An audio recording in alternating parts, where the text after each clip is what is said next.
Dying to be Stuckmocky, Chapter 10. Mirren finds himself. Mirren stared with a crease of confusion between his brows at the unconscious lady of the house, who lay at his feet surrounded by a scatter of flowers from an overturned vase. "Would you mind explaining the purpose of that puzzling performance?" he asked Vera. While Mirren was distracted by the situation, Vera slowly and gently reached out and took the swords from his hands. She passed them behind her to Verheerjon as she answered, "Well, think about it. When we're gone, and we'd better be leaving soon, she'll no doubt encounter some of her friends, who'll tell her all about your disgrace in the arena. Now she'll be able to counter that with tales of your more recent bravery against two desperate ruffians wanting to ravage her." For the first time since she'd met him in person, Vera saw Mirren's face light up with genuine emotion. Suddenly she saw the fearless fighter she'd always imagined herself to be when she played as Mirren, and felt some of her guilt fade. However, Mirren's face continued its emotional journey, and seemed to be heading for something she didn't recognise. He looked almost insane now, his face contorting and twisting and his eyes flaring. She stepped back against Verheerjon's reassuring body, and felt glad she'd disarmed Mirren moments before. The gladiator's face had finished its search for a resting place, and now he stared wide-eyed at Vera. She didn't know whether he was going to lunge at her or start crying. So she was puzzled, but not surprised, when loud laughter burst from his mouth, and continued to do so. He eventually collapsed to the floor on hands and knees, and struggled to catch his breath as his rib cage spasmed.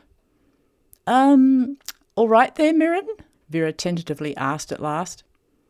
"Oh, yes, Vera, my friend," gasped Mirren to the carpet. "I am merely overcome with irony." "Irony? Well, I guess that's harmless, and there's nothing like a laugh to lift your spirits. But right now we'd better be on our way before the dear lady regains consciousness, and we have to start blasting and brandishing all over again." "I rather enjoyed the blasting part," mumbled Verheerjon, as it returned the two recovered swords to their travelling positions under its arms. Vera meanwhile helped Mirren to stumble to his feet. "The only issue we haven't yet sorted out is where exactly we're going," said Vera. "We can't just keep running from building to building, hoping your former fans eventually lose interest in revenge. Or maybe we can," she mused. "Oh, please let us not be forced to stage this atrocious production even one more time, I beg you," said Mirren, only just suppressing a new outbreak of laughter. "If I must ever play that role again, it will surely be the death of me." Vera surreptitiously studied Mirren's face for a moment, and saw a new man there. She wasn't sure who he was, but he was a lot easier to like than the whining diva she'd been dragging through town until now. "If you will trust me to lead," said Mirren, "I know of somewhere we can be guaranteed refuge, with no requirement for sword play. In fact, I can assure you any kind of play will be thoroughly discouraged." Verheerjon's face fell slightly at this, but it turned to Vera for a verdict on the plan. "Sounds good to me," said Vera. "I don't think we have a lot of options. Lead on, fearless fighter." The three fugitives stepped carefully over the prostrate woman on their way out of the room. "Hang on," said Vera, halting in the doorway. "Maybe we should put her on the couch. We shouldn't leave her lying in a puddle of vase water. After all, she did save our lives." "If she wakes up on the couch, she will assume I put her there," said Mirren. "What's the problem with that?" asked Vera. "The problem is what she will imagine was my reason for doing so," he replied, as he turned and walked off down the hallway. Vera stared blankly after him for a moment, then turned as she heard Verheerjon step up behind her. She glanced up into its happily smiling face as it shuffled past her into the hallway. She then caught a glimpse of the room they just left. The woman was now lying comfortably on the couch, a rose held lightly in the hand that was nestled on her chest. "Verheerjon!" Vera hissed at the Stuckmocky's receding back. The back shook briefly as it followed Mirren, then regained its composure. Vera trotted to catch up with the other two. She cast a remonstrative look at Verheerjon as she asked Mirren, "Do you think we could exit via the front door in order to avoid a sticky Stuckmocky detour in the courtyard? I know this neighbourhood well, and this house must open onto a street that is highly frequented. We had best proceed through the kitchen once more," replied Mirren, in an authoritative voice. Vera felt no desire to argue, even though the thought of trying to steer a determined Stuckmocky away from inviting cherry trees didn't fill her with enthusiasm. As it was, Verheerjon proved no trouble at all in the courtyard, although Vera kept a firm guiding hand on the belt around its neck, to be on the safe side.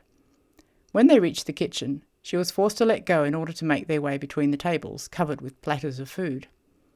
Once more the kitchen staff screamed and dived for the walls at the sight of the Stuckmocky bringing up the rear, abandoning their preparations of the lavish feast in Mirren's honour. "Please don't mind us," Vera reassured them, to no avail. They reached the open street door and cautiously checked in each direction before emerging. Mirren took a moment to find his bearings, then set off down the street at a brisk pace, followed by Vera and Verheerjon. The fugitives wound their way through the back streets of Watchit, while the houses around them grew smaller and crowded closer together. The sun sank lower in the sky, and they took advantage of the longer shadows to help conceal themselves whenever they heard voices approaching. Eventually, they stopped at an unremarkable weathered door, not recently painted its cracked, faded colour. Mirren's previously confident air suddenly dissipated as he raised his hand to knock. The hand failed to complete its task and hovered awkwardly in the air. "Please, whatever should transpire on these premises, remember who I have until recently been," his uncertain voice requested. Vera looked quizzically up at Verheerjon as Mirren's hand at last performed its knock. Verheerjon, she discovered, was avidly munching on a generous slice of melon. "What the—" she exclaimed, as it slurped its last bite and tossed the stripped rind into the gutter.